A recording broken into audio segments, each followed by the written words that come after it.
XIe siècle.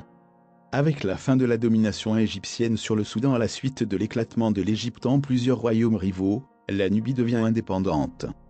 Cela permet ainsi le développement à nouveau des chefferies et des principautés au Soudan, qui semblent coexister pacifiquement notamment au sud du pays.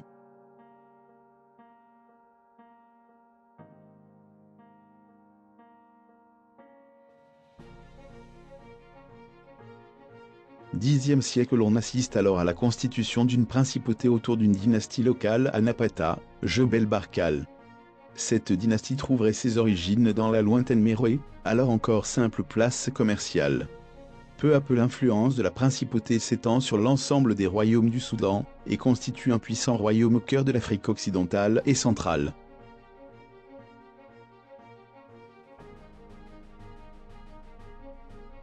Au IXe siècle, à la suite d'une guerre civile qui plonge la Thébaïde, qui est une région méridionale de l'Égypte antique, dans le chaos, une partie du clergé de Karnak se réfugie à Napata, sous la protection des princes de Kouch.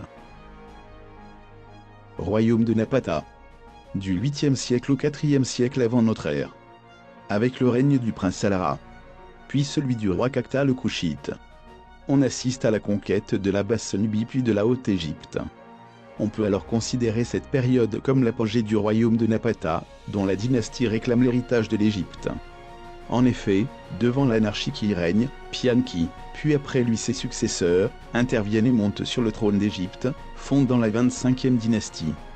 Leur royaume s'étend alors de la 6e cataracte, aux environs de Khartoum, jusqu'à la Méditerranée.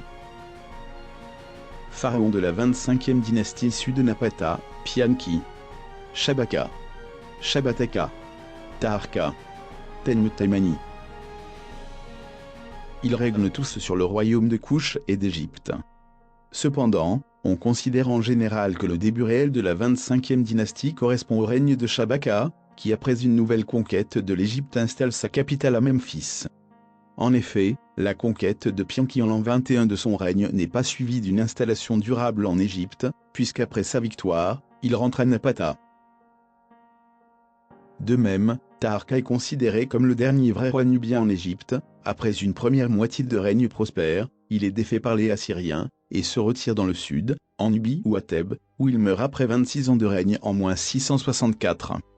Tenmuttaimani, après une ultime reconquête de l'Égypte, est de nouveau défait par les troupes assyriennes en -663. On parle souvent du saccage de la ville de Thèbes lors de cette dernière défaite, mais ce fait n'est pas encore prouvé par l'archéologie.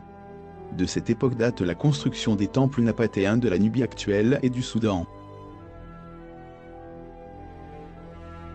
Cet empire prend fin à la seconde moitié du 7e siècle avant notre ère avec la conquête de l'Égypte par les Assyriens. Le royaume, qui conserve Napata comme capitale, retrouve alors ses frontières originelles.